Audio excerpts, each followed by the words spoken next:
โครงการ BRT อยู่ถนนเศรษฐาธิราชในนครหลวงเวียงจันทน์ได้มีการเปลี่ยนแผนติดตั้งสถานีใหม่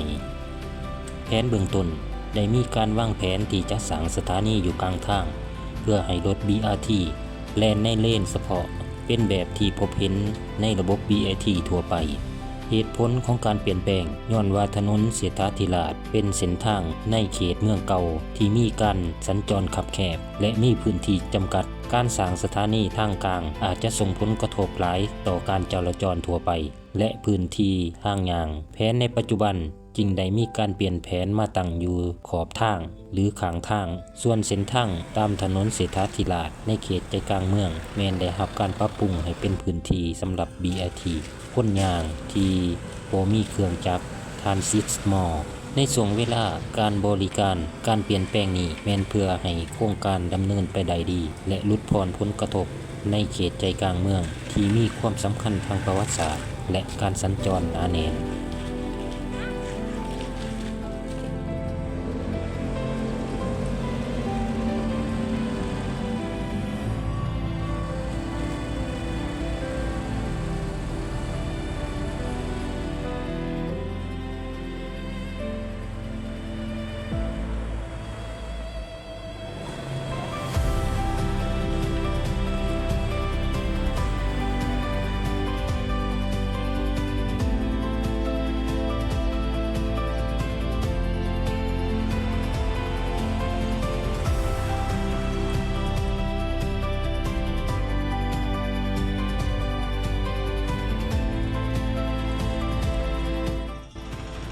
ในถนนเศรษฐาธิราชซึ่งเป็นส่วนหนึ่งของโครงการ BRT ในระยะใจกลางเมืองได้มีการกำหนดจุดที่ตั้งสถานีหลักๆอยู่ขอบทางหรือบริเวณใกล้เคียงตามแผนที่ถูกปรับปรุงตามข้อมูลของโครงการสถานีหลักที่ตั้งอยู่บริเวณถนนเศรษฐาธิราชแม่นเส้นทางที่เชื่อมต่อในเขตใจกลางเมืองประกอบมีสถานีวัดองค์ตือสถานีน้ำพุถนนเศรษฐาธิราชถือเป็นถนนสำคัญในเขตเมืองเก่าซึ่งตามแผนการก่อสร้างสถานีจะนอนอยู่ในเขตที่มีชื่อว่า Transit Mall หรือศูนย์การสัญจรเขต Transit Mall แม่นบริเวณใจกลางเมืองตามเส้นทางเศรษฐาธิราช300,000 ไทยในช่วงเวลาบริการ BRT จะอนุญาตให้มีเฉพาะรถมี BRT และคนยางและรถที่บ่มีเครื่องจักรเส้นรถถีบการสร้างสถานีอยู่ขอบทางแทนที่จะเป็นใจกลางทางแม่นย้อนเห็นว่าเส้นทางคับแคบเพื่อรักษาพื้นที่และลักษณะของตัวเมืองเก่านอกจากนั้นถนนเศรษฐาธิราชยังเป็นส่วนหนึ่งของสายทางหลัก BRT ที่เชื่อมต่อถึงสถานีอื่นๆอีกรวมมีสถานีสวนเจ้าพระงมสถานีตลาดเช้าสถานีประตูไส้โครงการ BRT ทั้งหมดนี้จะมีทั้งหมด7สถานีตลอดสายทางหลัก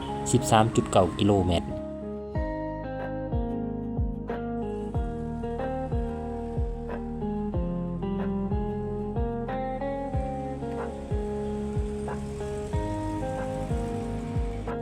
โครงการซ่อมแปลงและยกระดับถนนเศรษฐาธิราชในนครหลวงเวียงจันทน์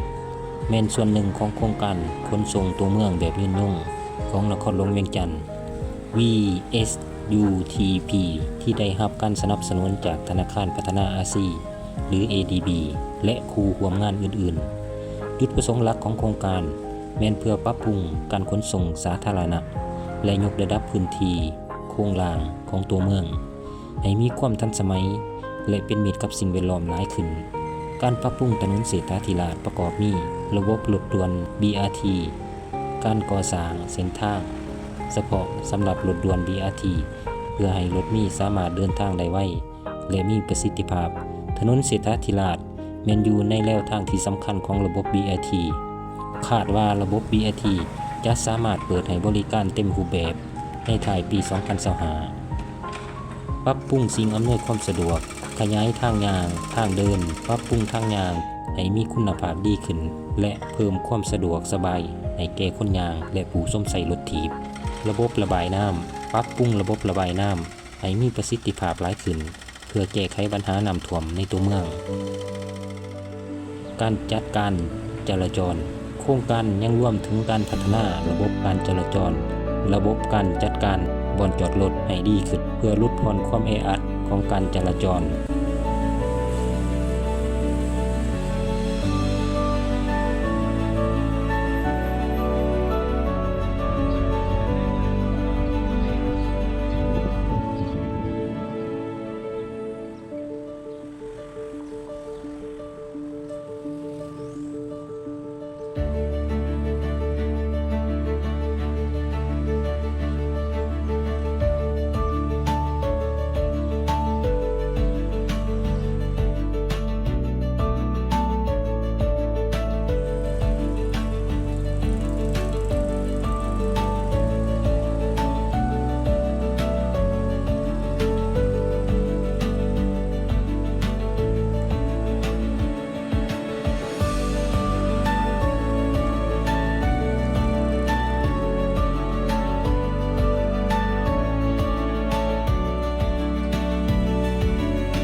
การก่อสร้างโครงการรถมีนวล BRT อยู่ถนนเศรษฐาธิราชแม้นมีความคืบหน้าหลายสมควรซึ่งเป็นส่วนหนึ่งของโครงการขนส่งตัวเมืองแบบยืนยงของนครหลวงเวียงจันทน์ความคืบหน้าของโครงการ BRT โดยรวมสำเร็จไปแล้วในระดับ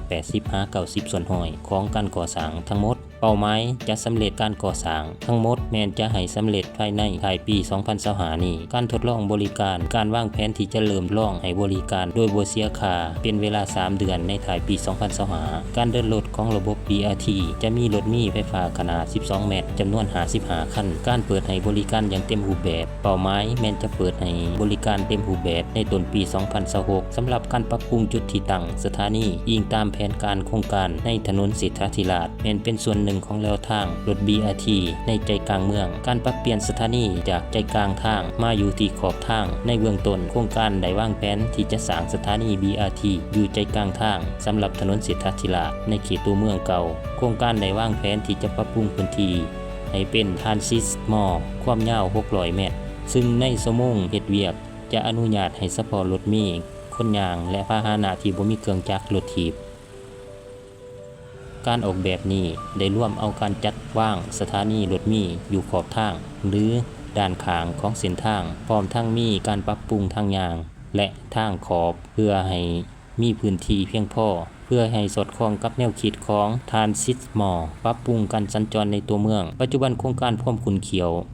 ถอนจุดสถานีเก่าที่อยู่กลางทางเพื่อแก้มแผนสร้างสถานีใหม่อยู่ขอบทางโครงการ BRT ได้มีความคืบหน้าในระดับสูงและกำลังเตรียมที่จะทดลองให้บริการการออกแบบสถานีในเขตถนนเศรษฐาธิราชเป็นส่วนหนึ่งของเขตทรานซิสมอลซึ่งมีการจัดวางให้สถานที่อยู่ขอบทางเพื่อรองรับการสัญจรและการนำใส่พื้นที่ตัวเมืองอย่างเต็มที่